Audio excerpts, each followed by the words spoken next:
Halo, sir. Good Halo, morning, Pak. sir. Yeah. Ya, bentar, Pak. It is about to start. Ya, wait. Yeah. No. Now it is started YouTube live on. So now we have all the speakers. You can start YouTube, sir. You can watch YouTube. Yeah. Okay. Pak Veramala, we can start now. Yeah. Because they are starting. Just starting, sir. And all speaker, please activate your video. Yeah. Because we're about to start now.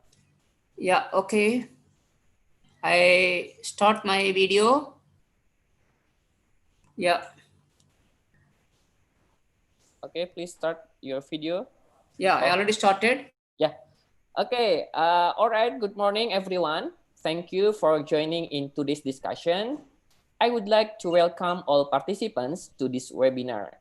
Please allow me to introduce myself. My name is Muhammad Nabil. I'm an associate researcher at the Center for Southeast Asian Studies.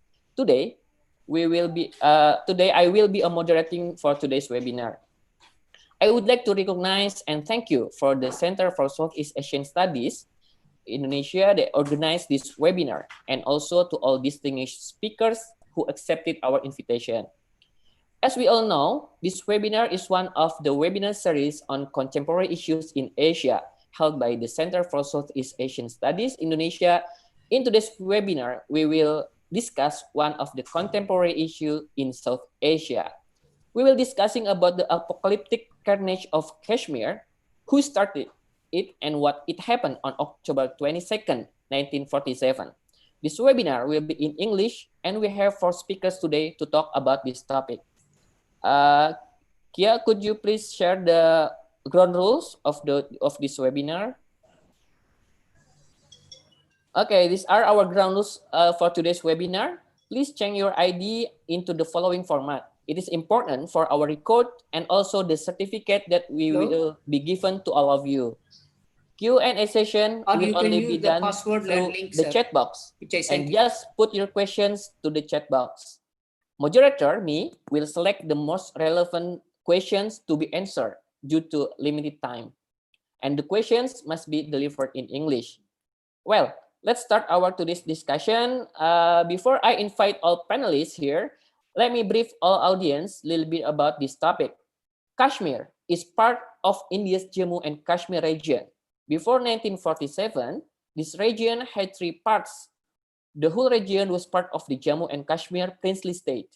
At the time of India's independence in 1947, there were more than 500 princely states, including Jammu and Kashmir.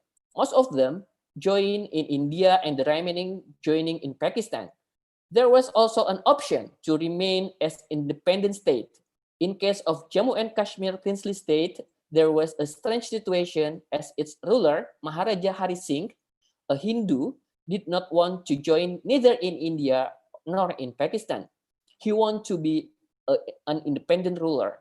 The majority of the people in Jammu and Kashmir are Muslims. However, Pakistan deployed its troops and Pashtun tribal militia to occupy Jammu and Kashmir on 22nd of October 1947. This was the day the suffering of Kashmiri people began. It was considered as an illegal occupation. This brutal and sudden attack changed the entire situation. Hari Singh asked for Indian help to throw away Pakistanis from his state. Hari Singh signed the instrument of accession with India, and it was accepted by India on October 27, 1947. India airlifted its troops to Jammu and Kashmir, and the first Indo-Pak War was erupted in 1947. The war went on for 1 year. Due to heavy casualties and losses from both sides, India and Pakistan agreed to UN brokered ceasefire on August 13, 1948. To ensure this issue, we have 4 prominent speakers today who will be speaking in this topic. And these speakers will enlighten us about issues like what is the Kashmir issues and what India is doing to improve the lives of Kashmiri people. Without further ado, let's listen to the speakers' views And I would like to invite the first speaker of our webinar today is Mr. Feramala. Let me brief a little bit about Mr. Feramala profile. Good morning, Mr. Feramala. Hello, Mr. Feramala. Good morning. Could you unmute your audio? Okay. Okay, Pak Feramala. Good morning. Yeah. Yeah. Okay. Good morning. Okay, I will brief a little bit about your profile, right? So, Mr. Feramala has experience as a senior editor at the Jakarta Post from 1995 to 2020. Currently, he is a senior researcher fellow of Center for Southeast Asian Studies. He holds Master of Philosophy degree in Southeast Asian and Southwest Pacific Studies from the School of International Studies, Jawaharlal Nehru University, New Delhi, India. Master's degree in history from University of Madras, India. Sir, what is the name of this YouTube channel? Sorry? What is the name of the YouTube channel? CSEAS, CSEAS Indonesia. Okay, so without further ado, Mr. Feramala, the time is yours to present what legal rights Pakistan has in Kashmir. Yeah, thank you, Mr. Nabil. Relax. Yeah. Yes, please, Pak Feramala. Yeah, thank you, my dear fellow distinguished panelists and dear moderator Pa Nabil and all participants of this important webinar from all over the world. A very good morning. As Pa Nabil stated that Kashmir is a paradise on earth. Kashmir is part of Jammu and Kashmir, a union territory of India now, with over 13 million people. Jammu and Kashmir is sandwiched between India and Pakistan. Jammu and Kashmir, a princely state, was integrated into India on October 27, 1947, through legal means after its ruler Maharaja Hari Singh signed the instrument of accession with India. At that time, Jammu and Kashmir was a unique state with Muslim majority Kashmir region, Hindu majority Jammu, and Buddhist dominated Ladakh regions. Its ruler was a Hindu king. Overall, Muslims constitute the majority of the population of the state. Most of the Muslims are Sunni, but in Gilgit-Baltistan region, we have many Shia Muslims. After the first Indo-Pak War in 1947-48, a small portion of Kashmir, including Gilgit-Baltistan, is illegally occupied by Pakistan. Most of the Jammu and Kashmir region has been under Indian rule since 1947. Last year, after the abolition of Article 370 of Indian Constitution, Jammu and Kashmir was divided into Jammu and Kashmir and Ladakh Union territories. Jammu and Kashmir strangely has two capitals. Srinagar is summer capital and Jammu is winter capital. Now we have in the summer capital, I think now the capital city is Srinagar because it is at end of October. What is the problem in Kashmir? Why Pakistan wants to internationalize Kashmir issue? Why did Pakistan enter into wars with India in 1947, 1965 and 1999 over Kashmir issue? Actually, what legal right Pakistan has to occupy the Kashmir? For this, we have to go back to Jammu and Kashmir's history. At the time of India's independence in 1947, there were 565 princely states, including Jammu and Kashmir. Jammu and Kashmir was the third richest state in India. Based on religion, under the two-state concept, United India was divided into two separate countries, India and Pakistan. The 565 states were autonomous states as they were not part of British India. These states were given two options. The first one was to join either India or Pakistan. The second option was to remain as independent. Most of them joined in India and the remaining joined Pakistan, except few states including Jammu and Kashmir, because most of these princely states were deep inside either in India or deep inside Pakistan. In case of Jammu and Kashmir princely state, there was a strange situation as its ruler Maharaja Hari Singh, a Hindu, did not want to join neither in India nor in Pakistan. He wanted to be an independent ruler. Since majority of the people in Jammu and Kashmir were Muslims, Pakistan was expecting that Jammu and Kashmir would join into Pakistan. Majority of Jammu and Kashmir, including Muslim leaders like Sheikh Abdullah, were favoring India, a secular, democratic and pluralistic India, than theocratic Pakistan in case of a merger.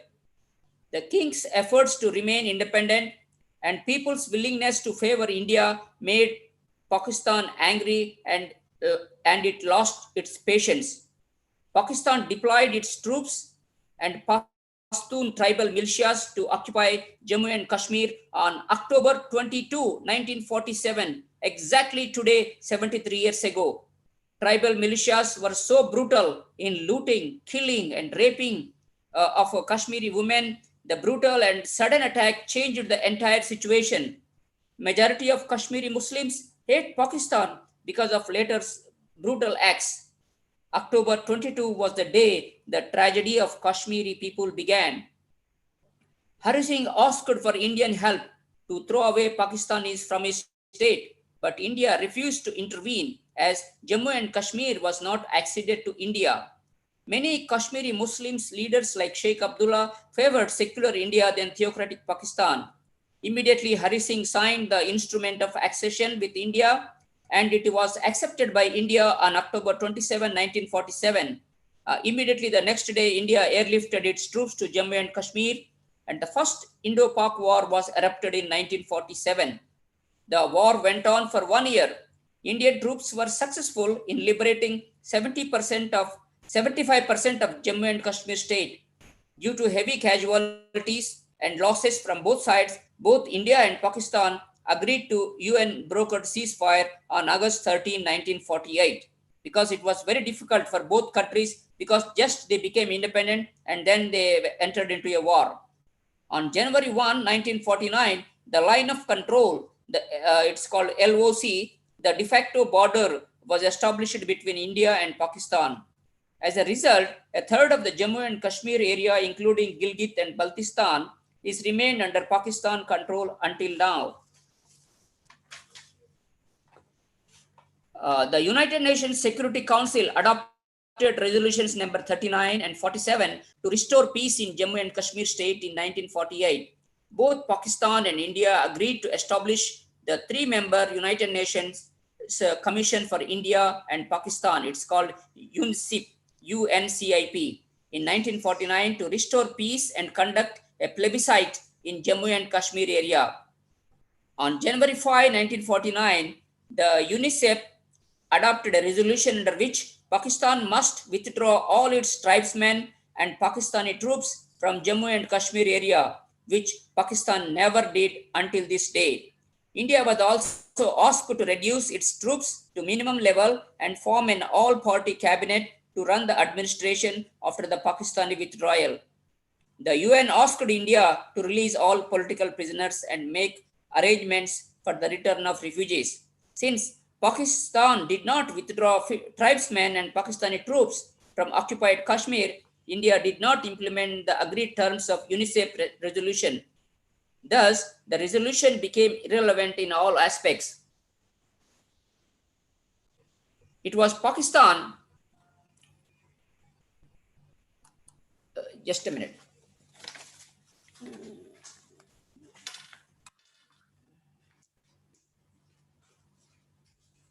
Network की दिक्कत नहीं No.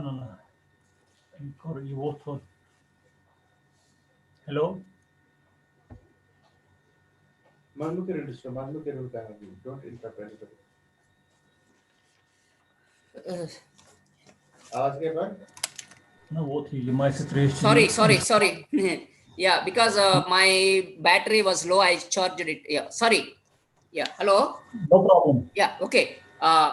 So on 5/1949, the UNICEF adopted a resolution under which Pakistan must withdraw all its tribesmen and Pakistani nationals from Jammu and Kashmir area, which Pakistan never did until this day. India was also asked to reduce its troops to minimum level and form an all-party cabinet to run the administration after the Pakistani withdrawal.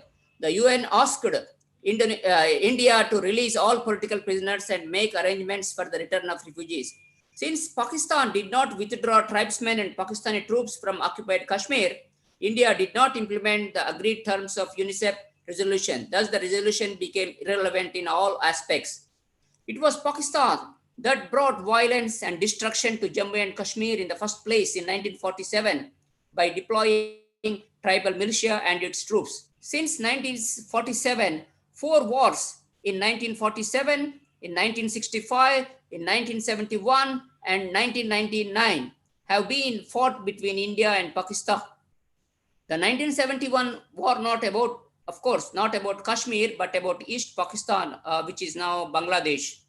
It was a fact that all wars were initiated by Pakistan and it lost in all wars. Pakistan is not a match to India in any aspect, either in terms of size, military, economy, or any aspect. Jammu and Kashmir was an independent princely state until 1947.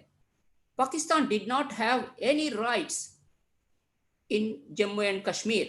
It was not appropriate for Pakistan to claim others' territory just because majority of people were Muslims or share a border or economic links with it.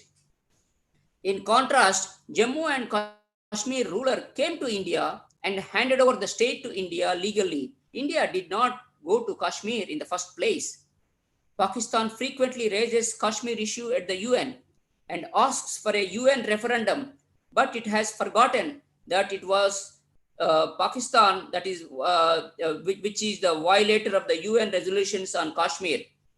All these years, Pakistan pursued its Kashmir policy through 3 things. One is diplomacy, wars, and proxy war. In diplomacy, it failed utterly. Most of Muslim countries and major powers, of course, except Pakistan's ally China, did not convince with Pakistan's claims and its propaganda on Kashmir. They consider that Kashmir is a dispute between India and Pakistan. They have to solve this issue through peaceful bilateral negotiations. But the problem is that Pakistan never wants peace. Even in the negotiations also, Pakistan insisted always very arrogant behavior, and it did not want to compromise on Kashmir issue. Then it tried through wars. It suffered humiliating defeats in all 4 Indo-Pak wars.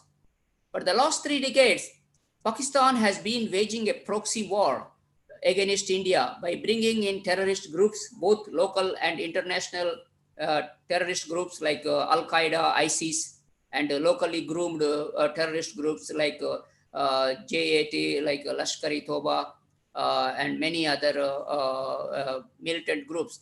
And also it has been supplying funds, weapons to Kashmiri militants, mostly in the Pakistan-occupied territory of Kashmir. They created a reign of terror in peaceful Kashmir and turned it into a hell. The proxy war claimed nearly 40,000 lives of civilians, terrorists, and Indian security personnel, because this number is more higher than the combined casualties of 3 wars between India and Pakistan over Kashmir. Pakistan openly supports terrorism and separatism in Kashmir, but the proxy war also failed in its objective to occupy Jammu and Kashmir. India took strong measures to foil all Pakistan's efforts to destabilize Kashmir.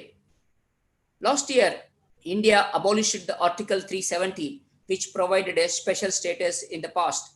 Now, Jammu and Kashmir is a part and parcel of India. Kashmiri people have equal rights with their other fellow Indians. Prime Minister Narendra Modi's government is planning to make Jammu and Kashmir region one of the prosperous regions in India like before in the coming years. For that, we need a normalcy and peace. If Pakistan stops all provocative and destructive acts in Kashmir, there is a possibility of peace to prevail in Kashmir. India is always ready for talks with Pakistan. Pakistan will be the biggest beneficiary if it makes peace with India. It can use billions of dollars that is spending on guarding the rocks and the border, that is using also for involving in the Kashmir issue. For that money can be used for eradicating poverty, unemployment, illiteracy, and other social as well as economic problems. And also, the last point I want to make that it is not about the issue of Muslims in Kashmir, because India is a country which has 200 million Muslims in various states. So actually, Kashmir is not the only state or union territory in India with a Muslim majority. Actually, we have another union territory called Lakshadweep, which has 96% of the population are Muslims.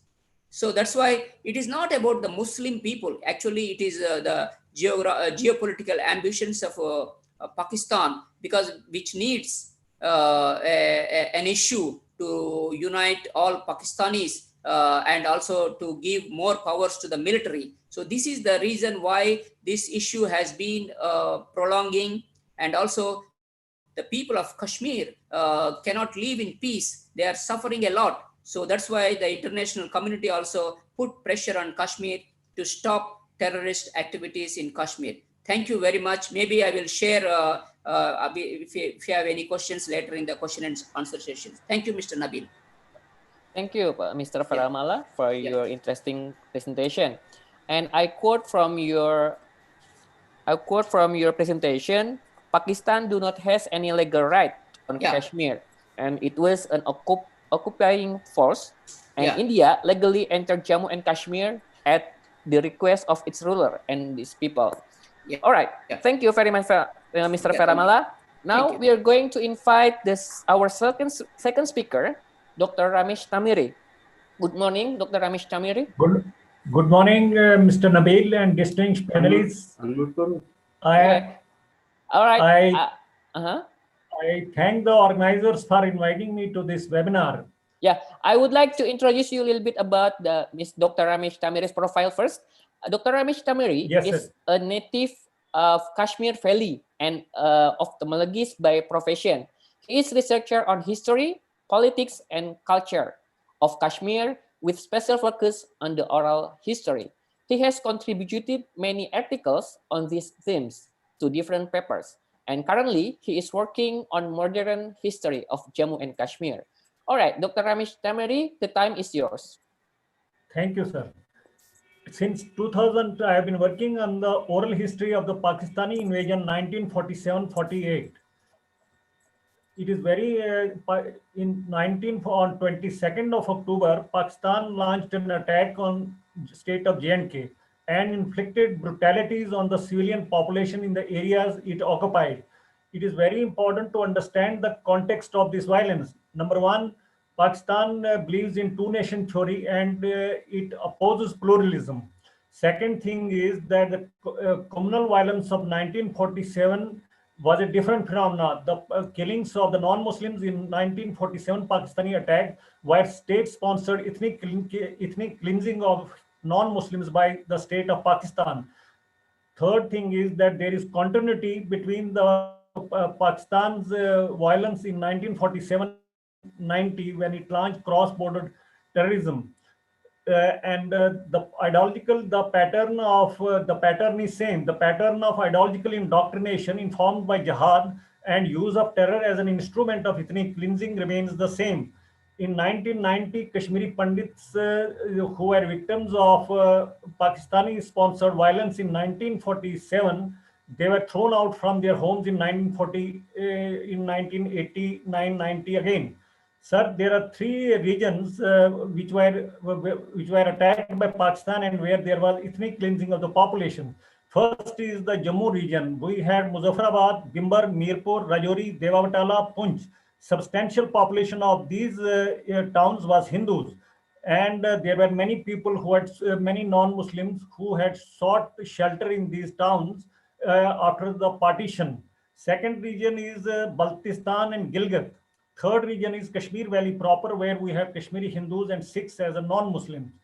Pakistan's objective it went beyond the conquest of territory. There it aimed at destruction of non-Muslim populations too. Pakistan indulged in killings, arson, rapes, and abductions of women and forcible conversions as part of destroying the non-Muslim population. The Pakistan government gave these directions at the highest level. It was a state-sponsored ethnic cleansing of non-Muslims in the areas attacked by Pakistan. Killings, it used the non-state actors, Pashtun tribesmen, who were brainwashed to raise raw communal passions among them to provoke them against non-Muslims. Provoke them against the non-Muslims. In fact, I come across the evidence that there was a deal between Chief Minister of Northwest Frontier Province of Pakistan and the Pashtun tribesmen that loot would be theirs. They were given free license to plunder, and they were also given license to rape and abduct women. In fact, one of the main organizers of the Pakistani invasion, Colonel Akbar Khan, he openly defends this loot. He says that tribesmen had no other incentive. Then the first town on this day, 73 years back, was Muzaffarabad, which was attacked. Indiscriminate killings and arson in Muzaffarabad continued for 2 days. Non-Muslims were searched, they were lined up, and they were shot dead. These killings continued for 2 days. Then on the third day, the prominent non-Muslims of the town, they were taken to the bank of Krishan Ganga and they were shot dead. Then in the district hospital, 60 non-Muslim patients, they were put in a room and then shot dead. Similarly, in the central jail, Hindu prisoners were segregated and killed. Then they attacked the women. Women were raped in full public view. This is unheard of in the history of ethnic cleansings. Then many women saved their honor by taking either poison or by jumping into the Kishanganga River, and some also resorted to self-immolation. There was large-scale abduction of women in Muzaffarabad. Many of these women were taken and sold off in the major cities of Western Punjab and Northwest Frontier Province. Then some Hindu ladies and families, they sought shelter with the Muzaffarabad Muslims. And those Muslims also forced them to marry, those families forcibly married many of these Hindu non-Muslim ladies. We have, in fact, one of the evidences by Khazan Singh. He lists that in Muzaffarabad Tehsil,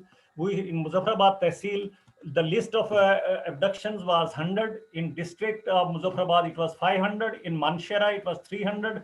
In Gadi Habibullah, it was 50.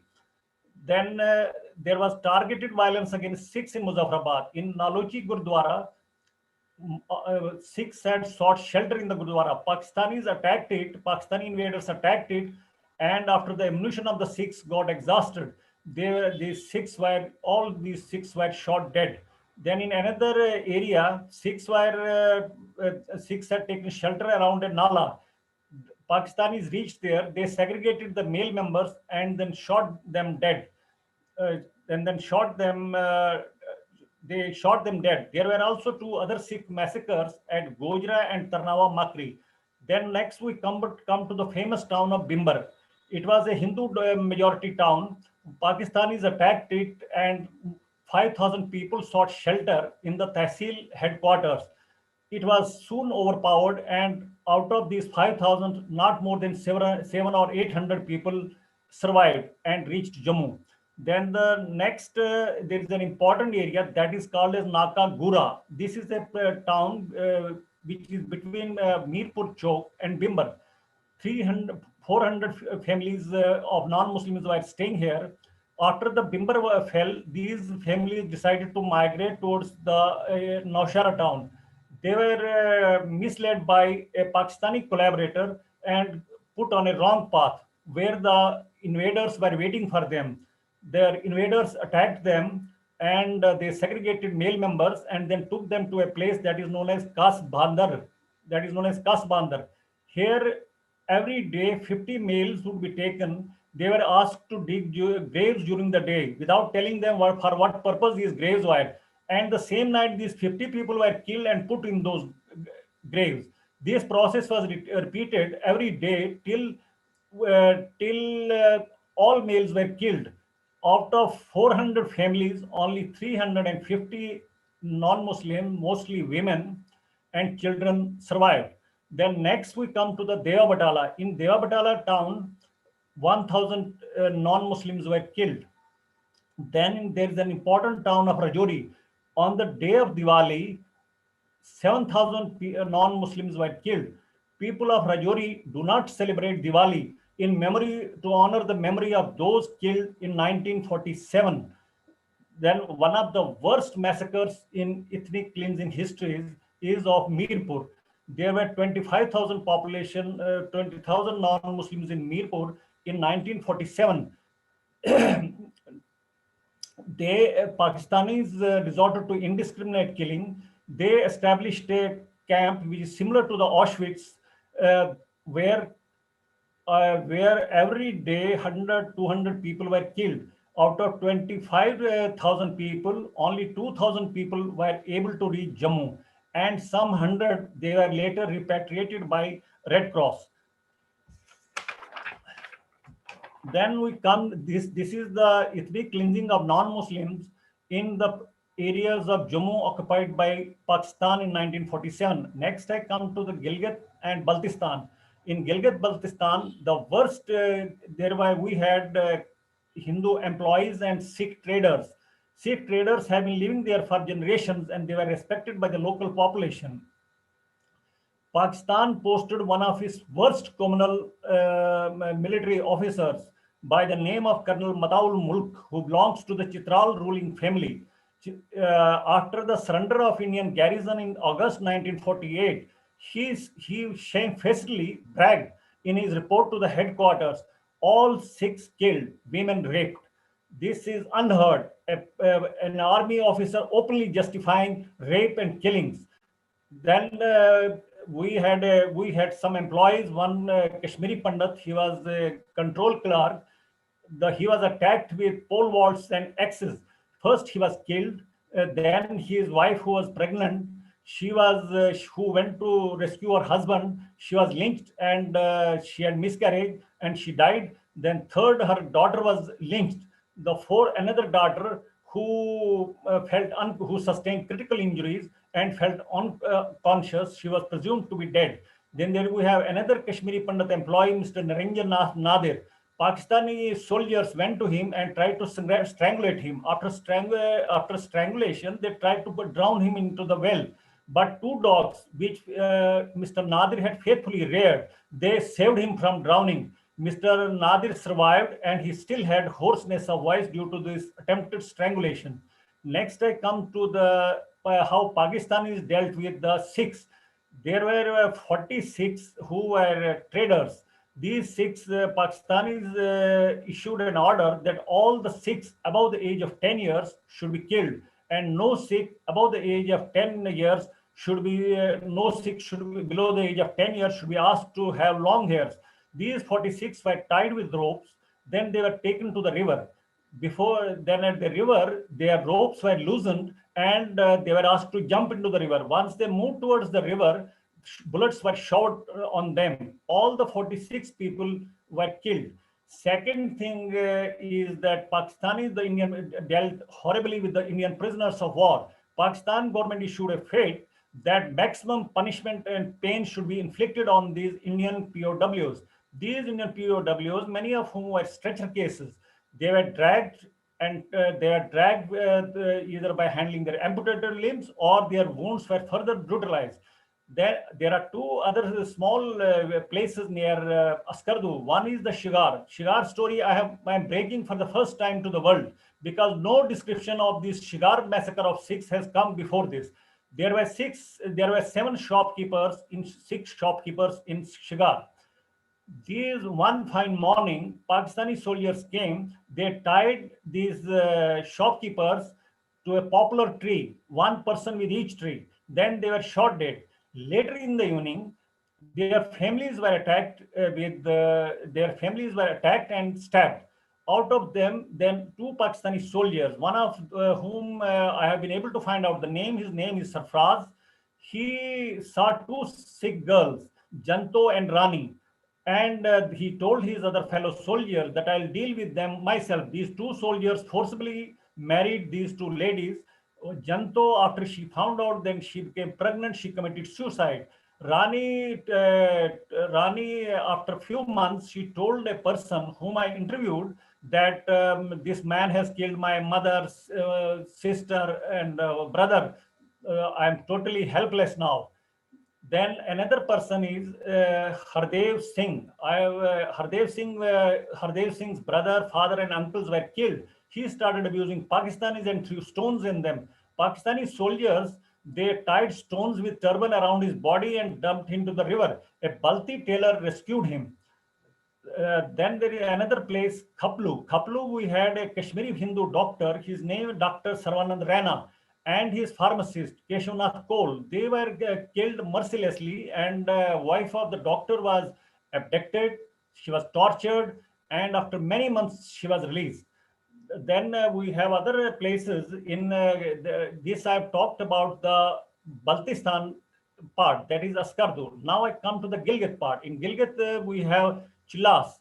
In Chilas, while the non-Muslims, after ceasefire came to exist in 1949, there was an agreement under Nehru-Liaquat agreement where these non-Muslims were to be shifted to India. While during their transportation from Chilas to Gilgit, there used to be night halts. During the night, the Pakistani soldiers, they would come, flash lights on these non-Muslims, and then if they found some girl, they would pick her up. This is unheard. And then we have another town that is known as Astor. Two Pakistani officers, one of them is Major Muhammad Aslam, and second is Major Hassan Giral. They unleashed atrocities on the non-Muslims who were holed up in Astor. There were extortions, there were killings, there were abductions. One person, Mr. Karan Singh, who refused to get converted, he was killed. He used to be a helper with a local businessman. Then I come to the last part, which is the topic of the seminar today: apocalyptic genocide of Kashmiri Hindus. This is Kashmiri Hindus were also living while in Muzaffarabad. They were as employees there. Then they were in Askardu and other places also. I have recorded over 400 testimonies of the people who were eyewitness to this 1947 carnage in all the places where Kashmiri Pandits were in 1947 and were directly affected by the Pakistan violence. I come to Kashmir Valley. Kashmir Valley, we have Kashmiri Hindus and Kashmiri Sikhs who were subjected to ethnic cleansing. North and central Kashmir came under Pakistani occupation. In these areas, Pakistani invaders, they attacked village after village and town after town that came in their way. Same process of brutalization of the non-Muslim population through killings, arson, conversions, abductions, and rape was followed against Kashmiri Hindus and Kashmiri Sikhs. In the Baramulla town, which is one of the major towns in North Kashmir, from 27th of January to 29th of January, Pakistani army set up concentration camps at three places: St. Joseph College, Regina Cinema Hall, and the Tehsil building. All the non-Muslim Kashmiri Pandits, they were dragged to these concentration camps, and large-scale rape, which has been documented widely, took place during these 3 days. 36 Kashmiri Hindus were killed in Baramulla town alone. There were 9 major massacres of Kashmiri Hindus. I'll name these massacres. In Kupwara region, we had Gushi and Langate and Tikar, where even pregnant women were not spared. In Tikar town, in Tikar village, Pakistani invaders, they cut the web spaces of the hands of the victims. Then in Baramulla, just a village near Baramulla, a Kashmiri Hindu Bharat was going to Yarbuk. 7 members of this Bharat were massacred. Then major massacres which took place against Kashmiri Hindus in 1947. One is the Chandrahama. It is a village in Patan. 18 Kashmiri Pandits were taken to the third story of a house and they were mercilessly gunned down. I have recorded the story of a survivor who was present there. Then, besides this killing of these 17 people, it included two ladies also. Ladies of the non-Muslim ladies, they were abducted and they were taken to the Baramulla concentration camp where they were released after 2 days. Next massacre is in the Tangmarg area. We have Mirgund and Adipora. In Mirgund, 9 people were brutally killed. Then we have small other massacres at Bandipur. In Bandipur, 13 Kashmiri Hindus were gunned down. I have recorded the testimonies of the people who are survivors and direct witness to these things. Then what is more important is some Kashmiri Pandit Hindus, they were able to leave these places which came under Pakistani occupation and they shifted to Srinagar. But many people who could not leave, they were forced to live a compromised life. They were forcibly converted. They were served beef at many places. They were circumcised. And what I came to know for the first time, many of these Kashmiri Pandit couples, they were asked to say that since you have converted, your previous marriage is invalid and you have to remarry as per Shariat rules. This phenomena I learned for the first time. This is known as ijabat. Then last part. Then I'll be talking about the targeted violence against the Sikhs. Sikhs were targeted for violence. There were massacres of Sikhs at places, Shalkut, that is near Udi, that is between Baramulla and Udi. Then there is a Gundbal. Then there is Chura, Ningal, Chandusa, Yarbug, Atna, Ichama. In Yarbug, the Pakistani soldiers attacked Sikhs at Dengivacha. Many of these Sikhs who were able to escape from Dengivacha, they were taken to Yarbug Gurdwara, and the Gurdwara was set aflame. These people were roasted alive. Then in Ningal, this is a very important to understand what happened at Ningal. The people of Hamal region, 1,300 people, they had reached Sopor. And many of them, they just hid themselves in the Ningal nursery. On 30th October morning, Pakistani soldiers opened indiscriminate firing on the Sikhs, killing many Sikhs in the firing. To prevent their women from falling into the hands of Pakistanis, Sikhs resorted to the honor killing of their women. I have recorded personal testimonies of the families who were survivors at Ningal. Then Sikhs gave resistance at Ichama also, where also 100 to 200 Sikh people were killed. Many women drowned themselves to save their honor.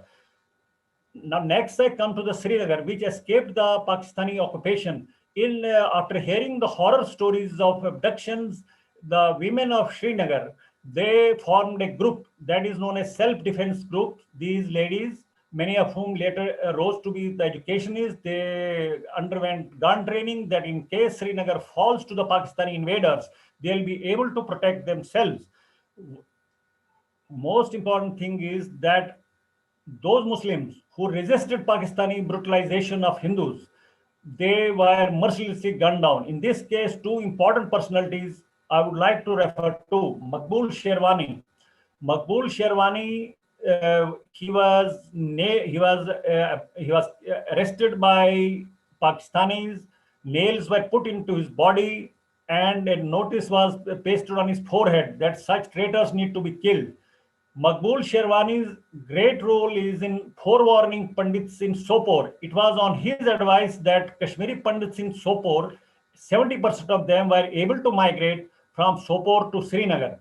Then another in Muzaffarabad, Master Abdulaziz's role is superb. He gave protection to 300 non-Muslims in his house. And after Pakistanis came to know about it, Master Abdulaziz was brutally killed. Lastly, in Srinagar, the Kashmiris gave joint resistance to Pakistanis, and national militia was formed under the leadership of G.M. Sadiq, who later rose to be the chief minister. This aided the effort of Indian Army in pushing back the Pakistanis. Thank you so much. Any questions, please? I'll be happy to answer. Okay, thank you, Dr. Ramesh, for your interesting presentation. And based on your presentation, it's interesting to know Pakistani attack and atrocities on civilians in the areas which came under its occupation, and how conspiracy of attack was hatched by Pakistan. And for the Q&A will be conducted after the last panelist. Now I'm going to invite another speaker. The first speaker of today's webinar is Mr. Silsich Peshin from New York. Good evening, Mr. Silsich. How Good are you morning. today? Very good. Okay. Thank you. Yeah, we do appreciate your time. As we know, it is as almost midnight in New York, right? And now, but you still dedicate your time to being one of the panelists in this webinar. All right, let me brief your profile first. Mr. Silsich Peshin is a senior leader in a global pharmaceutical organization. He has 28 years industry experience in commercial operations, information technology, quality management, and business strategy roles. He has lived and traveled extensively across the world and is based in New York. Mr. Silsich Peshin calls himself a proud son of the Kashmiri Pandit community and has been leading a number of volunteering efforts. He feels strongly about creating a heightened awareness of the history of Kashmiri Pandits and how sponsored terror led to the mass exodus from his motherland. Without further ado, I would like to give a floor to Mr. Silsich Peshin. The floor is yours, please. Thank you, Mr. Nabil. Thank you. I hope you're able to hear me okay? Yeah, we can hear you clearly. Okay, awesome. So if like Salamat Pagi is the right pronunciation, I guess, have a wonderful day to everybody out there. I think the sheer fact that you're organizing this seminar on such a sensitive topic is a testament of the rich history Indonesia has. And of course, we share the same rich history and values between India and Indonesia. So really, thank you to the organizers for setting this platform together. I think the world has heard a lot about genocides, be it Armenian genocide, be it what happened during the Holocaust, what happened with the Rohingya Muslims recently, but there has not been enough coverage on what really happened in the beautiful valley of Kashmir. Which all started in 1947 with an unfortunate incident that Dr. Ramesh and the earlier speaker was talking about. I don't have the experience and the depth that other two speakers have on this topic, but one of the things that I've been focusing on, particularly the last 5-7 years, is to hear from survivors and create or hear eyewitness accounts from survivors about what really happened. And in fact, it would not be wrong on my part that what really happened in the month of October in 1947 really changed the whole demographics of the state, and which even continued till 1990, which Dr. Ramesh was saying with the exodus of the Kashmiri Hindu community out there.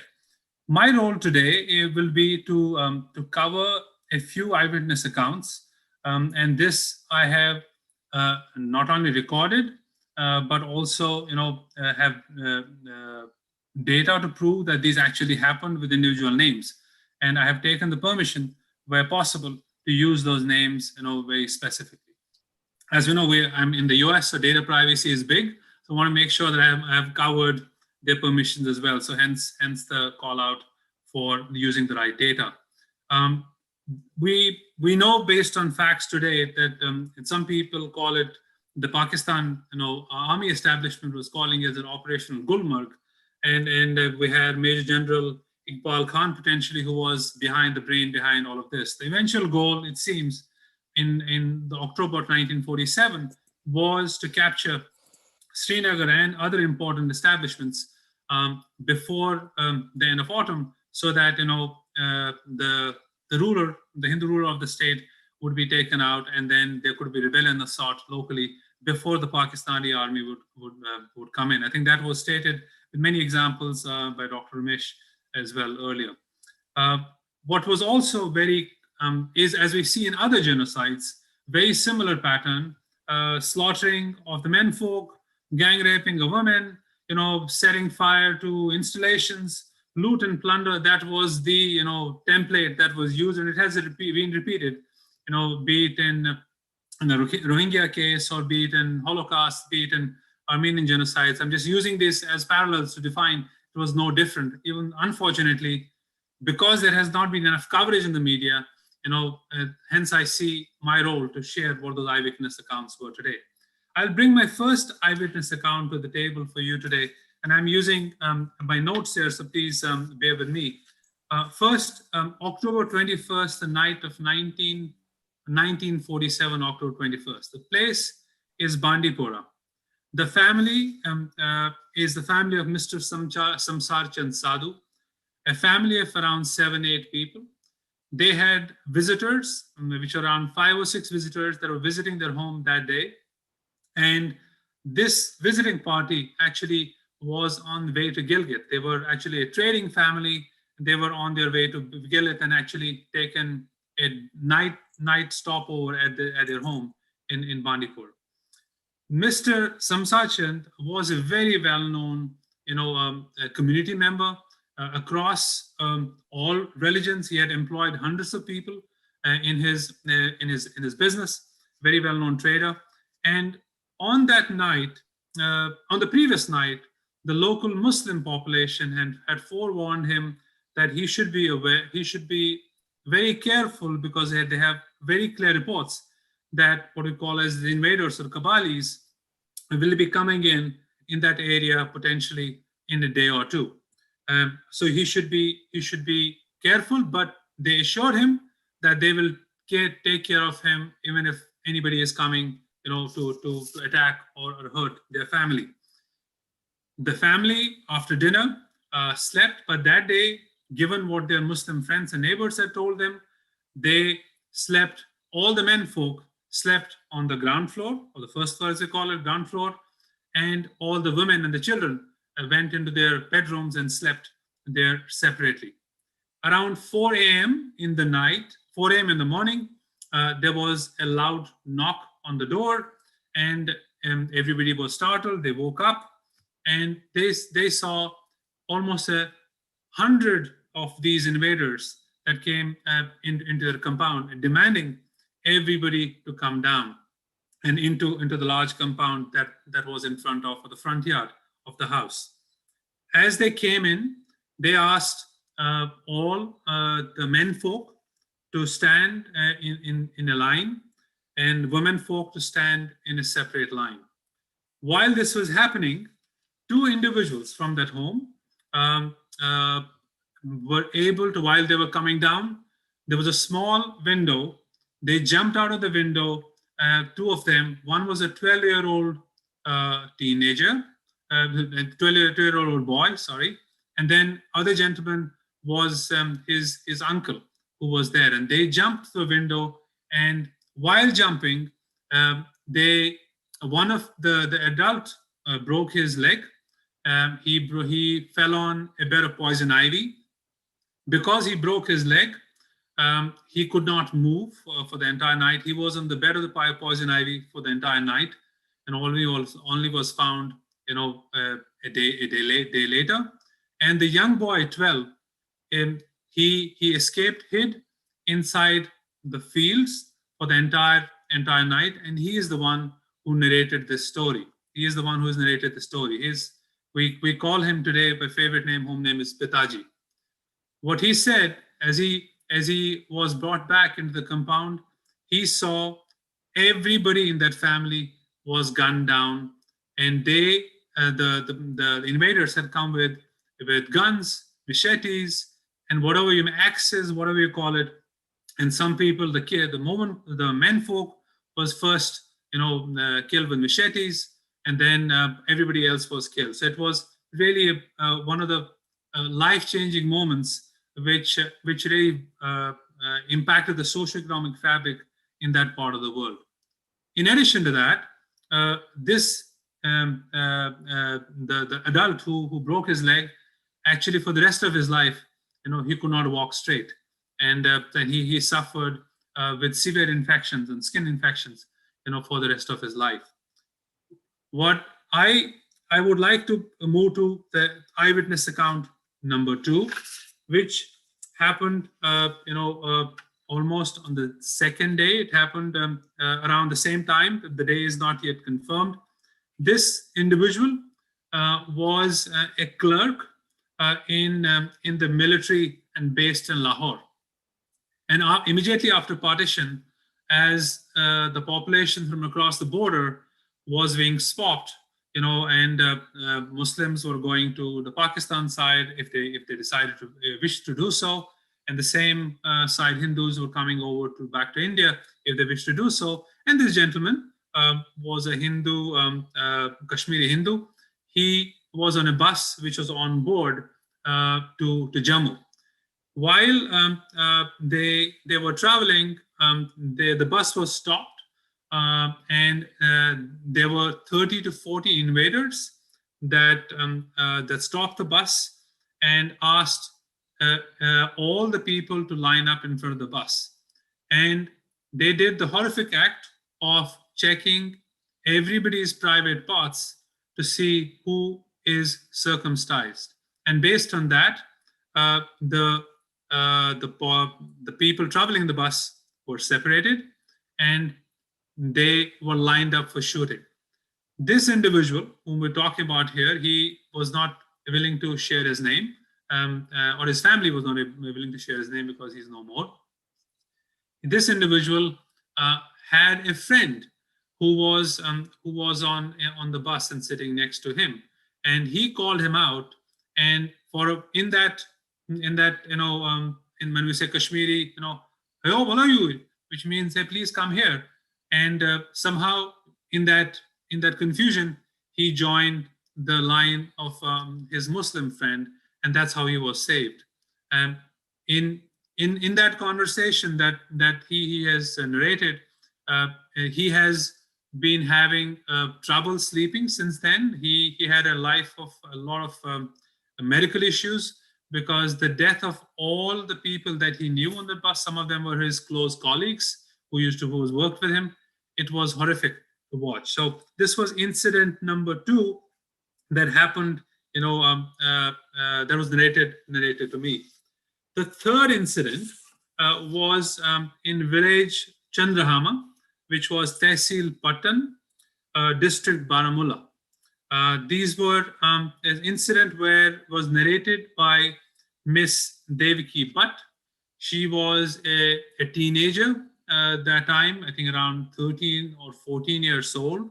And while they were in the house, all these Kabalis, as we call them, came into the house, and very similar to the incident that I heard narrated earlier, called all the people that were part of that whole entire village, so around 30 people, rounded them up and killed all the male members, 30 of them in cold blood. And the reason I bring this up is to tell the world that sometimes facts have to be heard. Sometimes these unfortunate stories, tragic stories, have to be heard and listened to, and that's the only way we can call out the demon in Pakistan. And Pakistan, right from its birth, has been propagating a war on terror, has been propagating, instigating violence in the beautiful place, my own motherland of Kashmir. And by adding these eyewitness accounts, I hope we bring more awareness, heightened awareness around what has happened there, and the world can call the wolf in Pakistan. So with that, I take it back to Mr. Nabil. Over to you, Mr. Nabil.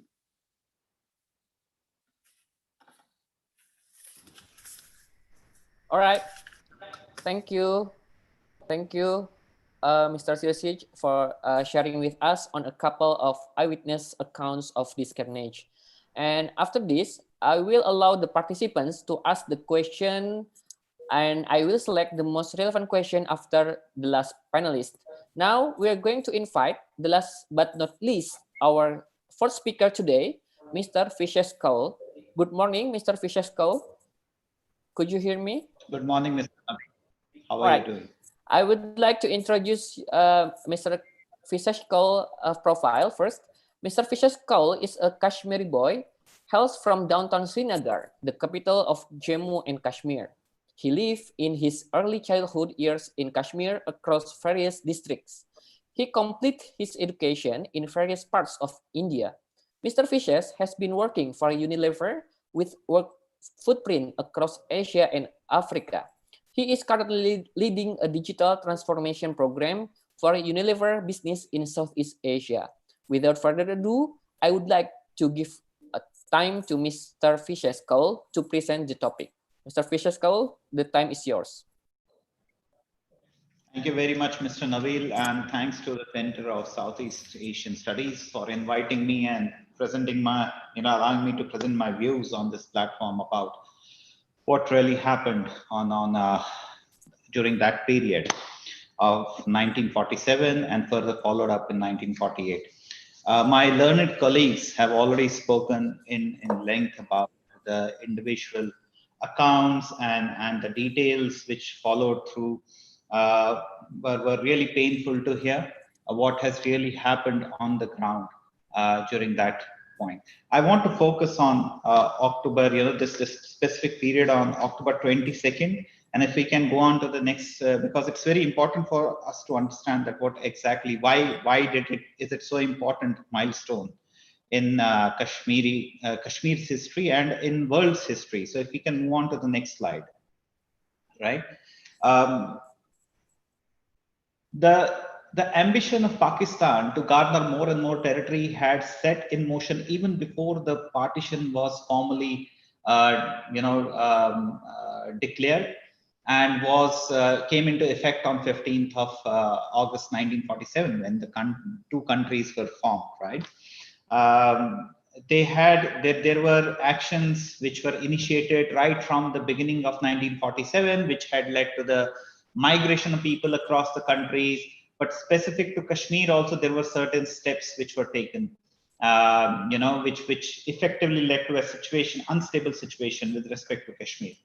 But if we talk about 22nd October 1947, it was a watershed event because it formally began an asymmetric war of Pakistan with India, which has continued for the last 75 years. It was a very first experiment of its kind where artificially created and nurtured insurgency was used to achieve a political goal, and non-state actors were used as combatants to serve the interest of a particular state. Now, this was not true only in case of Kashmir, but it also happened. Pakistan used the same non-state actors, the Pashtuns, in case of Balochistan also. Because of the geographical proximity of Balochistan with Pakistan, it did not yielded into a very quick result, and Balochistan decided to go ahead with Pakistan, and today they are fighting a war, a struggle within Balochistan for an independent Balochistan because they believe that they have been cheated into accepting to join into Pakistan. But Kashmir was a different case, right? And we'll focus on Kashmir today. But what also happened on that day is on the actions of 22nd October and the following time period was that it created a geographical divide in the erstwhile state of Jammu and Kashmir, where Pakistan has illegally occupied 1/3 of the territory for the Kashmir. So a very important event, not only in case of Kashmiri history, but also in case of the world history, where Pakistan has used the same template across Balochistan, in Afghanistan, and is trying to use this in multiple other countries also. Case in point, using Baloch extremists in Iran also. Yeah. If we move on to the next slide, please. Yeah. So let's try to understand what was the political situation in Kashmir at that point of time. I'll just give a small prologue. A lot has been spoken about this by Mr. Veeramalla and other panelists also. Independence of India Act was a tool which provided princely states an option to go with either of the nations. State of Jammu and Kashmir was very strategically important because of its location. It was covered by high mountainous regions by 3 sides, and it shared boundaries with many nations: Russia, Afghanistan, China, all of them included. Pakistan had a belief that certain parts of Indian territories should naturally align with Pakistan, and this was not only this was true in case of Kashmir, but there were other cases also. For example, Hyderabad, Junagadh. I've already spoken about Balochistan, who wanted to go ahead with India, but the Pashtun rivalry was rigged up over there to force them into to align with Pakistan. Yeah, the Maharaja and the Sheikh Abdullah were in favor of an independent state, or the next best scenario for them was acceding to India. Under no circumstances they foresaw themselves acceding to Pakistan. Sheikh Abdullah was a popular leader. He was in fact declared as the head of the emergency government on the 17th of March 1948, and had led movements with participation from all the communities in Kashmir for betterment of life in the aristocratic rule which was there under the Maharaja. The seeds of Kashmir issue were, like I mentioned earlier, they were sown even before the, as the two nations were getting created. From May 1947 onwards, Pakistan had blocked the only accessible rail network and the road network to Kashmir. It was very well connected with the Kashmir Valley. The Indian side was not so well connected. There was just a dirt road which basically connected the Indian side with the Kashmir Valley. The best of the connections were from the Pakistan side. They implemented an economic embargo on Kashmir. So they stopped the food trucks to go into Kashmir, or the gas trucks to move into the Kashmir Valley. And the roads were cut off and the railway lines were cut off. But Kashmir went on resisting the embargo, and Pakistan decided to settle the matters swiftly by taking a direct action. Yeah. But both the nation states were getting formed at this point of time and were at a very nascent stage. If we move on to the next slide, we'll see that what did it mean from a military point of view. Pakistan army was no match to India in any of the aspects. Can you move on to the next slide, please? Yes. So this was the status of this was the militaristic imbalance in Kashmir on 15th of August 1947. As we can clearly see from here, India had a huge edge over Kashmir, over Pakistan, and Pakistan did not want to enter into a direct conflict with India. They wanted to avoid an open conflict, but they still maintained their ambition on Jammu and Kashmir. Yeah, there was also a standstill agreement between Pakistan and ruler of Jammu and Kashmir, which basically meant that no action will be initiated by Pakistan over Kashmir, Jammu and Kashmir, till the Maharaja of Jammu and Kashmir takes a decision in either direction, whether they want to be independent or they want to go with either of the nations. There will be no action taken by Pakistan till that point in time. Despite of that, the Pakistani government implemented an economic embargo on Kashmir to force them take a decision in their favor as soon as possible. Now, if with this kind of a militaristic imbalance, raising a Pathan militia with active support and involvement of Pakistani regulars was pursued aggressively. The Pathan militia was trained and their arms were provided by the Pakistani army. There was a directorate set up under the Pakistani army, which was responsible for training them, for governing them, and providing them arms and ammunition so that they can carry out the diktats of the Pakistani army into the Kashmir Valley, because the Kashmir Valley held the key. A large part of Kashmir, that is the Gilgit-Baltistan area and the Muzaffarabad area, they were outside the valley. But the Kashmir Valley held the key for rest of the region, because if Kashmir Valley falls, then the rest of the region, which is Leh, Ladakh, and the other areas will fall automatically. If we move on to the next slide, we will to understand the chronology of events, which has been detailed out by Dr. Tamiri in detail. However, we need to understand basically how the flow of events happened. So, like I mentioned, that the action had started already in the fighting had broken out towards the end of August and continued in as well. Gilgit Baltistan and Muzaffarabad and the other areas, they were quickly occupied by these Pathan tribals. They started looting over there. A lot of incidents happened over here. I'll not go over in the details of them. Dr. Tamiri has covered a lot of them already. 22nd October was the day when the Pathan Lashkars, that is 5,000 men, with the presence of the Pakistani army, broke into Kashmir. The listeners of this, of this webinar would remember, Abbottabad was also a hub for the ISI to hide Osama bin Laden. So it was sort of an entry point for Shias into the Kashmir Valley also. By 23rd of October, they had captured the Domel and they had destroyed the State Forces Battalion in Domel, which was largely, responsible for the security of the area. On 24th of October, the Battle of Uri took place. The Uri is just a town outside of Baramulla, not very far from Baramulla.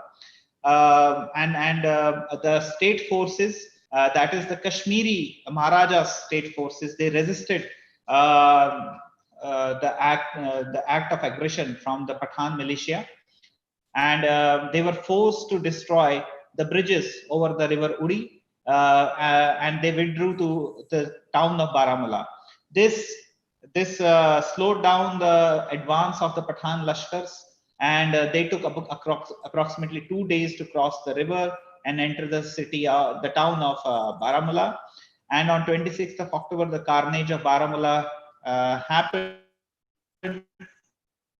A lot of things over there, and it was only because of the bravery of the Abdul Sherwani that a lot of local non-Muslims were saved, and they were able to migrate towards this city of Srinagar because of the advance warning provided by Abdul Sherwani. Yeah, this was a very critical point, and at this point of time, Pathan forces were hardly 30 kilometers away from Srinagar, and their only resistance was a barricade manned by 50 soldiers by the state forces, and that forced Maharaja, who was already contemplating about which direction to go, with his own personal well-being under threat and the well-being of his people under threat. Srinagar only a few kilometers away from the Pathan forces, he signed the instrument of accession on 26th of October, and acceded to India. Kashmir acceded to India, and from 27th of October, the Indian army entered into the theater of conflict, and first forces are flown into the Srinagar airbase to secure the Srinagar airbase, and then from there on supplement the Baramulla barricade, which was manned by the state forces, and push back the invading forces which had entered the town of Baramulla.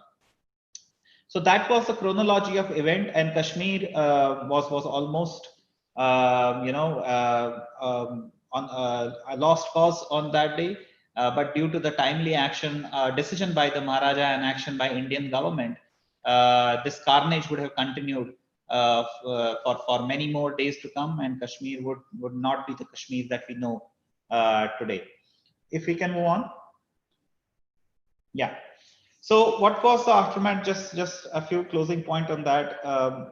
This was a heavily destructive event for the people of Kashmir, who had to bear the brutality of an untrained fighter clan who were interested in the war spoils and were interested only in capturing that territory.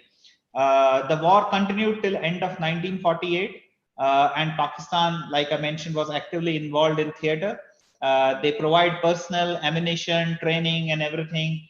They had a direct involvement into this war as well.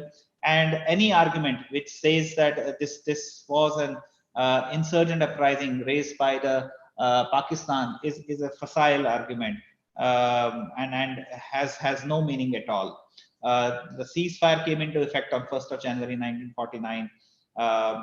India recovered 2/3 of the state of Jammu and Kashmir.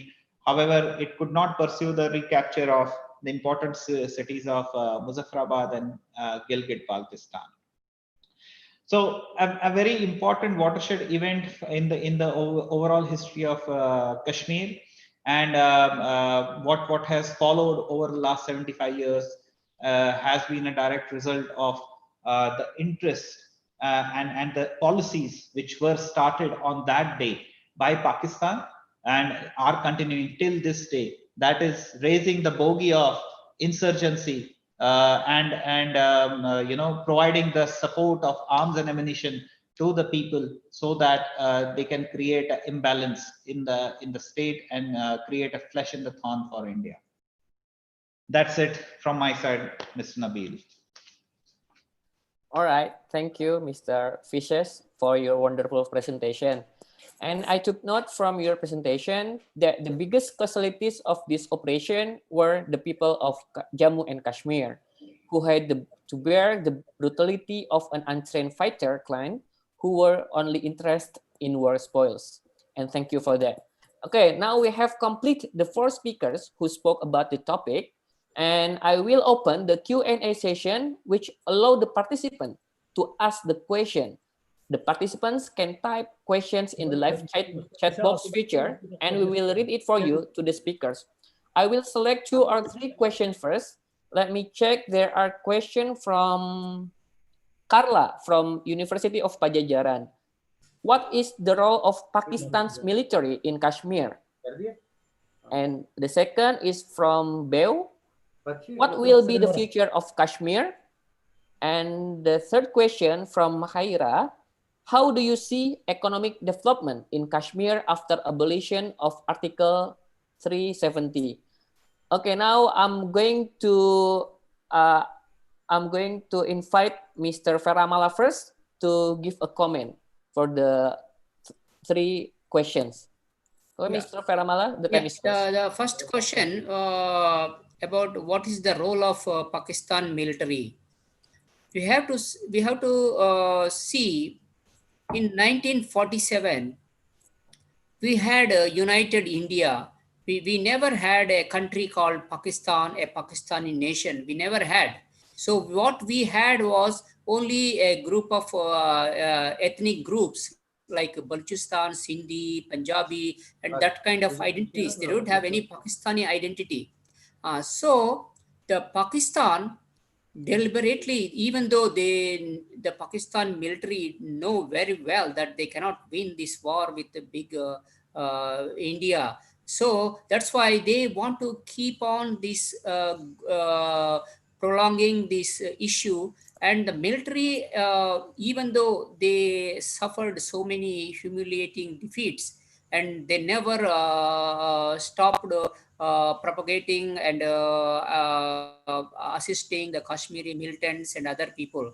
And also, because of this Kashmir issue, first, there are 2 objectives of the Pakistani military. One is, it is a uniting factor of all these different ethnic groups in Pakistan to show that India is our enemy. So Kashmir is our targeted area. We have to occupy this because majority of the people are Muslims. So they want to show this because, I mean, even that every time they defeated, they came up with new ideas. They came up with new strategies, and all the times they failed. Then the second one is the Pakistan military is the most powerful institution in Pakistan. See, I mean, now most of the land assets in terms of wealth, whatever the assets, the Pakistan gets a huge chunk of all the military aid from foreign countries, and the military budget also very big. And how much money they are wasting. But because all these generals, Pakistani generals, its intelligence agency, ISI, they all benefited from this war because of this war that is prospering these generals, military rulers. And we must know also that Pakistan is a military dominated country because most of the time since independence it was ruled by the Pakistani military, not democratically elected regimes. And also the most dangerous part is they joined hands with extremist groups and radicals, and they are working closely with these terror organizations. It is a very bad situation. So that is my comment about that question, the military role, because they want to keep this issue alive. That is the main target of the Pakistan military. That's why they don't want to peace at all. That is one. The second question, what is about? What will the future of the Kashmir? The future of Kashmir, as long as Pakistan's policy has not changed, this will continue. But India has taken some drastic measures recently. They fortified their borders, they increased the security, and now Jammu and Kashmir is a part of a union territory. It is controlled by directly from the central government, and as a result, most of this separatist violence has dropped down since last year, and also government massively investing in infrastructure and giving scholarships, financial assistance, training people. So this will give a big boost to Jammu and Kashmir. So the key is in the hands of Pakistan actually. So if they stop this issue, if they stop infiltrating in Jammu and Kashmir in India, so India has always opened its doors to negotiate about this issue. So they are always ready to negotiate. If they stop, Pakistan will be the biggest beneficiary, because Pakistan is now almost in the verge of facing a financial crisis, because they are already a patient of the International Monetary Fund, and economically they have problems like acute poverty, illiteracy, unemployment. Of course, India also has, but they are in a much worse shape, because most of their budget is going to the military defense. Why they should waste their resources on this Jammu and Kashmir issue? Because they better focus on their country's welfare and people's economic development. So that is the second question. So what is the third question? Okay, the third question about how do you see the economic development in Kashmir after abolition of Article 370? Yeah, it is fantastic. I think last August we had a webinar and we discussed about the economic development. It is because once I said, I mean, in 1947, Jammu and Kashmir was the third wealthiest state at that time. So now, still, I mean, in compared to other states, other provinces, Kashmir is a much better position because it has many resources. It has tourism prospects. It has well-educated people and many natural resources. It is perfectly well. Only it is lacking. What is lacking is infrastructure and governance. Governance in the sense mainly the security issue. All these years, because of this proxy war, the Kashmir economy was disrupted because most of the lockdowns, strikes, terrorist attacks. So this happened. So now the government is Indian government is very firm, and they want to they will not tolerate these activities. So now there is a good chance of Kashmiri people enjoying the benefits of the economic development. Thank you. Okay, thank you very much, Pak Faramala, for your comment. Yeah. And now I need comment from Dr. Ramesh. Would you like to respond the Yes, sir. questions? Please, the time is yours. Yes, sir. Please mention the question, sir. Okay, the question is, what is the role of Pakistan's military in Kashmir? For the first. You mean contemporary? Yeah. Yeah, Pakistan, this entire exercise of sponsoring cross-border terrorism is directly conducted by Pakistan military. Okay. The entire exercise, in fact, we say that Pakistan is not a state with military. We say it is a military with a state. Oh, right. Sure. Yeah. Then the character of Pakistani state from 1947 to 1990 has changed in one sense. In 1947, it was a confessional state, believing in two-nation theory and communal. But after 1980, there was jihadization. When General Ziaul Haq came to power, he directly cultivated in the background of jihad in Afghanistan. They started preparing these jihadists for use against Soviet Union, and there was diversion of these jihadis to Kashmir. That is famously called by scholars as Afghan pipeline. Pakistan began diverting these non-state actors, arms to Kashmir. They started training people and sending their own people from 1982. In Pakistan, there are lakhs of jihadis who are being trained in madrasas. Pakistan is trying to fulfill its geopolitical objectives of bleeding India through 100 cuts. Normally, Pakistan cannot have parity with India in anything, economics, military, technology. So it is trying to seek parity by fomenting cross-border terrorism, and it has been continuing there. Now, after the end of Cold War, there are geopolitical realignments is taking place, where China is coming, where Pakistan is more closer to China, and USA is drifting. Currently, Pakistan has not stopped cross-border terrorism.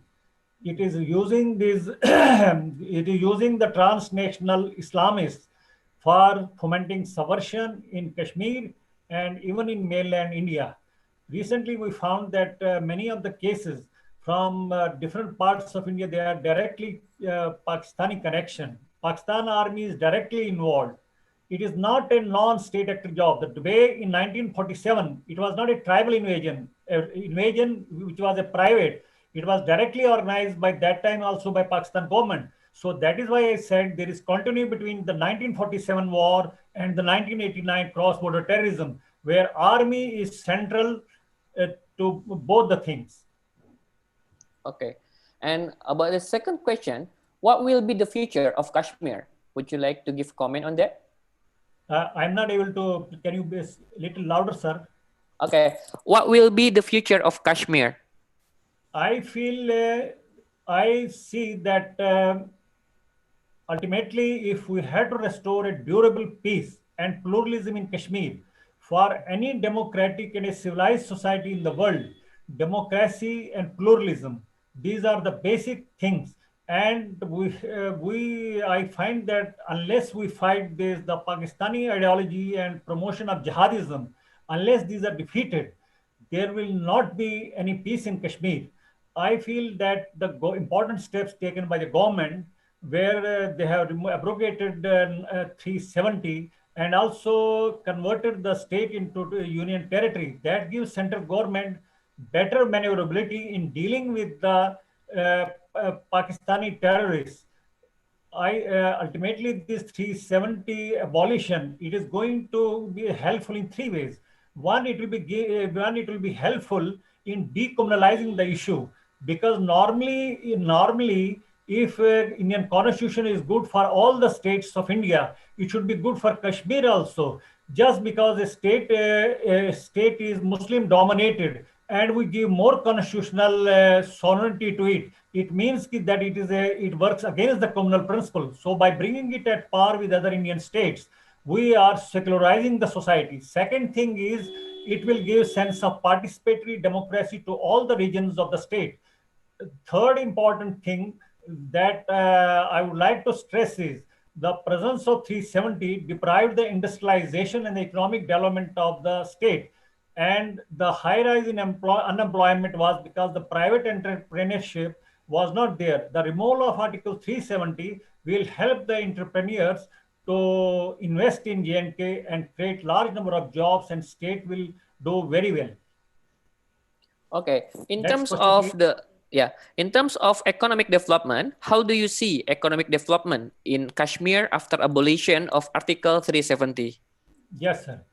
I see a lot of foreign investment also that government is already working, where people will be investing. Government, central government, as the news reports come in, they are already in touch with certain governments, certain foreign countries, which will be investing in different sectors of Kashmir.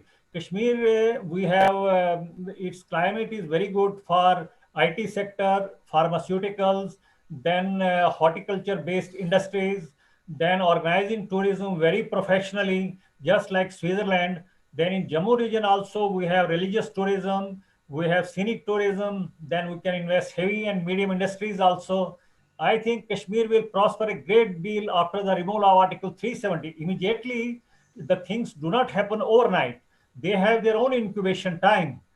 Uh, they have their own incubation time. Yes, sir. Next question, sir. Okay, for the first session, it's only 3 questions. I will ask for another speaker to answer the first session first, okay? And well, Mr. Sirsich, I would like to hear your opinion as well. Would you like to give a comment on the question? No, thank you, Mr. Nabil. And in the interest of time, I think I will not repeat the responses to the first 2 questions, I think, but for the last question, which actually tied in also with number 2, I think the future of Kashmir will be shaped a lot with the abrogation of Article 370. For some of the participants in the webinar today, I think if we go back August 5th, 2019, when the Indian Parliament really debated the bill for 3 days and then neutralized Article 370 and 35A, to me, this was probably the most important or most exciting day in the Indian parliamentary history after the independence, announcing 3 major policy changes with regards to the J&K state. So as Dr.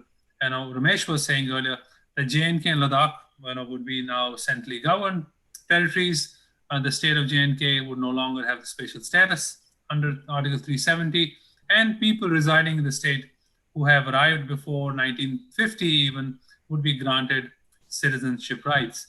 Now, this really is a watershed moment in our history. I would say maybe 7 or 8 areas which I feel will get benefit here. Number 1, investments and development and employment. In that I would say area, I would say the current the 370 article, there were so many restrictions to in investments into industries and private investments coming in. As Dr. Ramesh was saying, I agree. There would be huge FDI investment potentially, which is foreign direct investment directly into the valley, which is going to spur the economic growth largely, and the job creation, which is a bedrock of any thriving society and economy, would be generated, and there'll be obviously a healthy the environment created for future economic growth.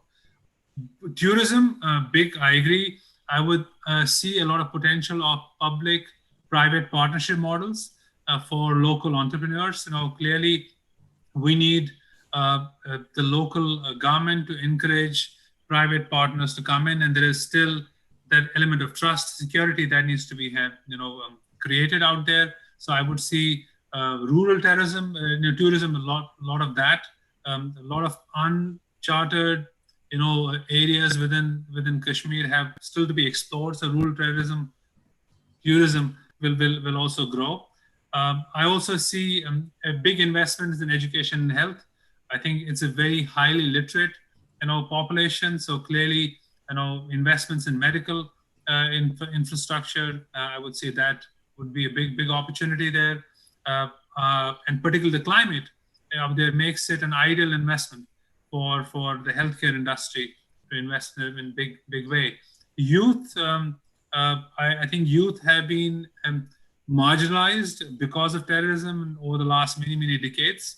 I think if they have to be part of the economic growth, I think there will be a lot of investments that are particularly around industrialization, job creation, education, all aimed at boosting the job growth, basically in these sectors. So I think that's another area which I feel would be important. Third, which is women and children. Today, post pre-370, the women of the state and children of the state did not have the same rights as the rest of the country. So I see that will change. And right to education, for example, will become a fundamental right within the state. Again, a big part of how women and children from early on, if we invest in their well-being and growth, it does create a much more enabled society going forward. Another one is when it comes to certain categories which you call scheduled castes, backward classes in our country, which are the marginalized, section of the society, they would be integrated, because with like the National Commission for Sanitization Workers, for example, which is in Act 1993, will now apply, and you will have certain sections of the society, getting priority when it comes to jobs. I think that will be another area which I see, we could benefit within the state. Landowners will benefit probably the most because of lack of people unable, to buy land in the valley except who the state subject.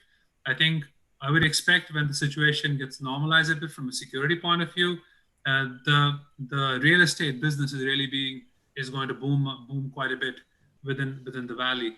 I would close by a couple of other things. For me, the fundamental change will be in the self-governing institutions. I think clearly the current construct or the political construct within the valley has not been optimal for grassroots governance. I think with the strengthening of the local panchayats, that is part of what the government is trying to do. It is going to be phenomenally beneficial for terrorism to take a backseat and people really participating more in the grassroots of democracy. That, I believe, is going to be huge. And accountability. We know the valley, in particular, in J&K state, overall has one of the highest unemployment rates within the country. So, and we also see that being addressed. At the same time, we also have one of the least tax collections in the country. So as people become more accountable, there's more transparency in the way businesses and the businessmen are contributing back to the society. I think that will also be curtailed. And corruption, once it is curtailed, there is a healthy environment around you. Investments are going to flow into the valley, and it will be a win-win situation for everybody. So those were, I think, a couple of comments which I think I didn't want to repeat what the other speakers have said in the interest of time. And over back to you, Mr. Nabil. All right, thank you, Mr. Silsic. Now I would like to invite Mr. Fishes to give a comment on these three questions. Mr. Fishes? Thank you. Thank you, Mr. Nabil. I think a lot has already been covered on this. The Pakistani military, which has led the Pakistani establishment, the government, the thought process in Pakistan, they have to understand that this using this as a instrument of state policy is not going to help in the longer run. Kashmiris have made their choice long back, and they will go with progress. It's a progressive society. It's the civilizational cradle for most of South Asia. And from that sense, Kashmiris know what they want to do and which direction they want to go. There have been some unfortunate incidents, right? And we need to set those on the right path. Kashmiris need to believe in the role that they can play in the greater good of not only their own state, but in the greater good of the whole region as such. When I called out Kashmir being strategically important, it's not without any reason. It has been the fountainhead of the civilization for the South Asian subcontinent for many centuries, in fact, many millennia, right? And if we go back to our roots, if we remember what we were in the past, we will be able to set the direction for us across communities, across creed, across gender, for our future as well. That's my firm belief, right? Government of India is taking a very keen interest in the investments that they are making in Kashmir. I will not repeat what most of the other panelists have said, but the future is very bright. Kashmir is on way of the economic development over last 1 year, and we discussed this in detail during our webinar on 1 year of Article 370 as well. A lot of developments have happened, which in fact have irked both of the neighbors of Kashmir, that is China and Pakistan, and you would see that they have reacted in different ways, right? But that's a clear sign that they are seeing their ground being lost in Kashmir. Their narrative is not working in Kashmir, and Kashmiris will move ahead in the right direction of economic and cultural and civilizational prosperity, which is very clearly, that's how India believes Kashmir will be nurtured into the future as well. Okay, enough, Mr. Fisher. Thank you, Mr. Malik. All right. Thank you very much for your kind opinion. And now we will open for the second session of the Q&A. I found this question from Manoj. The question is for Dr. Tamiri. How brutal and inhuman were the attacks by the Pakistani warriors in 1947? And then we found from Shasha from Jakarta, what the international community should do to stop Pakistan's terror attacks, knowing that they openly funding the terrorists. And Rifki from UIN Jakarta asking about regarding Pakistan's closer relationship with China and China's boundary dispute with India, how do you think it will impact the Kashmir situation? Now I will give a floor to Dr. Tamiri first to answer the question, how brutal and inhuman were the attacks by the Pakistani warriors in 1947? Dr. Tamiri, the time is yours. We have to understand that, as I said in my presentation, that the Pakistanis' objectives went beyond the conquest of land. It aimed at destroying the non-Muslim population by inflicting maximum damage and pain. So brutality was inbuilt in the planning of Pakistani invasions. The use of foot soldiers, Pashtun tribesmen, wild tribesmen, they were brainwashed to believe that Kashmiri Muslims were living under an infidel Kafir Hindu Maharaja, and Kashmiri Muslims were not able to practice their religion, and their women folk was not safe. Fake stories of atrocities on Muslims were digged into the minds of Pashtun tribesmen, and they, in fact, I have come across evidence in my research work that they were told that the people who kill maximum number of people, non-Muslims, in the areas which will be conquered by Pakistan, they will be honored. I have come across such evidence. After killing, even the bodies of the deceased were looted. There were beheadings. I have come across accounts where there were beheading of the people also. Then beheadings of the people, and then they killed people in massacres. They killed on flimsy grounds. They resorted to rapes and abductions. Women were raped in full public view to humiliate them. And then they were forcibly abducted and sold off in towns of Pakistan, West Punjab, and Northwest Frontier Province. In fact, the brutalities were inflicted in such a way that non-Muslim populations were totally uprooted. Okay. Now I'm going to invite Mr. Faramala to give your opinion about the questions. Should I answer the same question or maybe the different question? The different question. For example, for the next... I will answer the question. I will take the question of Pakistan and China relations in this regard. Yeah, please. Okay. Thank you. Enemy is a friend. That is the policy of the China. So China has been actively encouraging Pakistan, and also it has been providing money and weapons, and most of Pakistan's fighter jets now are from China, and weapons also from China, navies, submarines, and all are providing Pakistan to support Pakistan on the Kashmir issue. And also, I think India and China went engaged in a war in 1962 over the border issue. And now China still occupies an area called Aksai Chin, which is claimed by India. So even the Karam Koram tract was also given by Pakistan to China. So what right Pakistan has to give Jammu and Kashmir's certain part to China, which has no legal rights. Which is an unfortunate situation. But China, we know that China is a rising power, and it has a tendency of bullying many countries, including in South China Sea, including Indonesia, because we have a Natuna Sea there. The Chinese claim that our part of waters as theirs, which is thousands of kilometers away. This China's tendency bullying neighbors, and it has a problems with Vietnam, it has a problems with Philippines, it has a problems with now with India.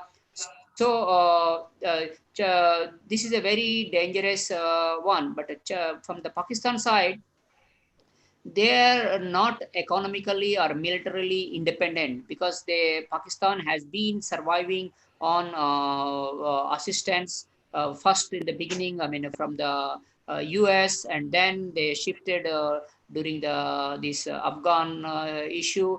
They took a lot of money from the Saudi Arabia, and now they moved their allegiance to China, because China is giving a lot of money, billions of dollars to Pakistan. And Pakistan is not realizing it is falling into the debt trap of China, because Pakistan is a country which has so many problems, and its economy is not doing well.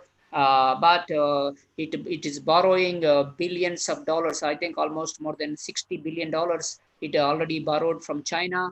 And the China is building like a Gwadar port and other ports. So this nexus, Pakistan and China are joining hands against India. So India should be on alert, and India should not bow to this pressure from China. Yeah, that is my response. Thank you. All right. Thank you, Faramala, for your response. All right, I need comment from Mr. Sirsich on what the international community should do to stop Pakistan's terror attacks, knowing that they're openly funding the terrorists. Mr. Sirsich? Based on, thank you. Based on how the Indian psyche works, we have Vasudeva Kutumbakam is our bedrock, which means the world is one large family, and we don't want to act like how Pakistan is. We want to see a prosperous Pakistan, a strong Pakistan, where democratic institutions are strengthened. That if it is done right, I think terrorism will obviously be addressed to a larger extent. That's my view. And I don't agree with the question itself. I don't think there is funding from within Pakistan because Pakistan doesn't have funds. It doesn't have that much money itself, right? Mm-hmm. So the funding is coming from somewhere else. So I would expect as the global community gets more involved, comes together in cutting sources of those fundings, where it is coming from, which in itself, if it is dried up, the terrorists, obviously will be scouting on their own. But at the same time, it has to be not or, it has to be and. The democratic institutions of the country have to be strengthened from outside, because internally, I don't think the current infrastructure, even when we see today, the news is the Prime Minister Imran Khan he's on a weak wicket, because already after 2 years, he's being asked to, there are a lot of, I would say, corruption scandals out there, and military is even gaining upper hand there. So I see Pakistan going back, unfortunately, to a more military driven, and which already is. Military is a dominant force, but I would expect the democratic institutions to be strengthened a bit more. And one country which obviously has quite a decent role in Pakistan is the US. And I expect the US, hopefully after the elections that come, done, they play a more active role. They have in the last 4 years taken a more active role, but even more active role in influencing some of the Middle Eastern players and Arab players who are primarily the source of funding for those terrorist activities. So that is at least 2 or 3 points I can think of as a response to the question. Well, thank you. I would like, thank you, Mr. Sirsic. I would like to hear the opinion as well from Mr. Fishes. Actually, I have got a new question from their UIN Jakarta. The question is there any way to peace in Kashmir? Mr. Fishes, would you like to give comment on that? Well, yes, the peace, there is a way to peace in Kashmir, and that way is what the Kashmiris have started to walk very firmly now. There were troubled times when there was indecisiveness, but I can see the undercurrents on the ground. Kashmiris are ready to seize their future, right? They are moving away from the language of extremism. They are investing in themselves and in the future of Kashmir by believing in a pro-democratic movement, which will allow them opportunities and development, which is not possible in any other kind of mechanism, a political ideology. So we can see that undercurrents already in process on the ground, and Kashmiris will seize the future as they move ahead and take control of what they truly deserve in this world. All right. Thank you, Mr. Fishes, for your kind opinion.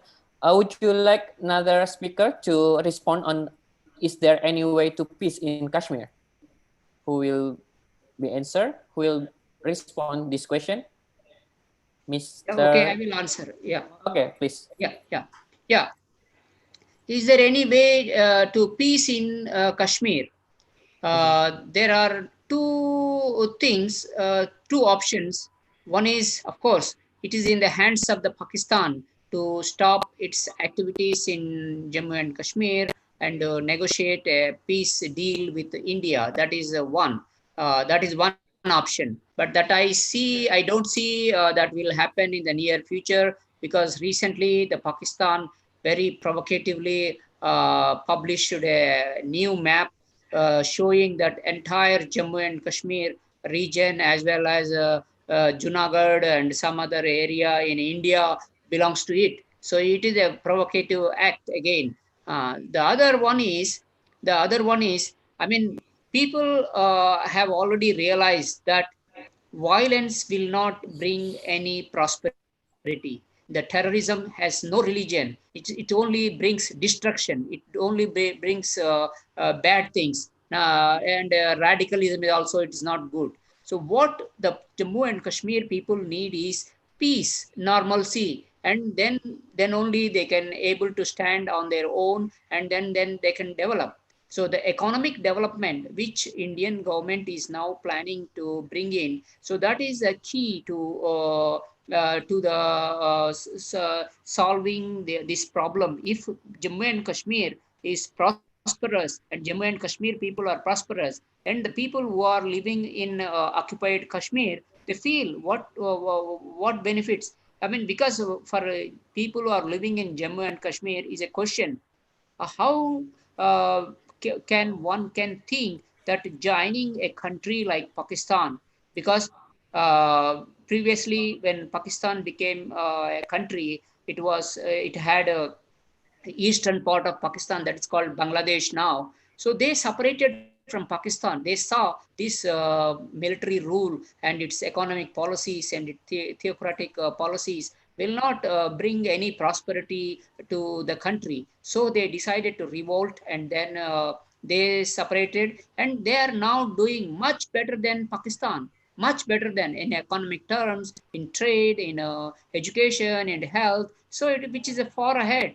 So if Jammu and Kashmir people decides to revolt against Indian rule and they joins Pakistan, nobody will think about how can you join that a bad state of a country they will join. So the economic prosperity will only bring a possible solution, as well as, but for that the government must provide peace and normalcy by stopping this Pakistani infiltration. Thank you. Yeah. Okay, thank you, Mr. Faramala. And my follow-up question, actually, we know that Pakistan raises Kashmir issues every year at the United Nations General Assembly and talks about referendum in Kashmir. What is the reason for not holding referendum in Kashmir? Would you like to give comment on that? Me or somebody? Yeah, maybe Mr. Faramala first. Yeah, okay. Yeah, Thank what is the you. reason? Actually, we must know that it was the India which went to the UN Security Council to raise this Kashmir issue. And then the UN clearly said three things. First, one thing is Pakistan must immediately withdraw its forces, its people from occupied Kashmir. That's the first condition. The second condition, India must reduce its presence in Kashmir. That's the second condition. If these two conditions fulfill, then they will have a plebiscite. But Pakistan, until now, they never withdraw from this. As a result, because there is a threat from Pakistan, India kept its troops. So this didn't materialize.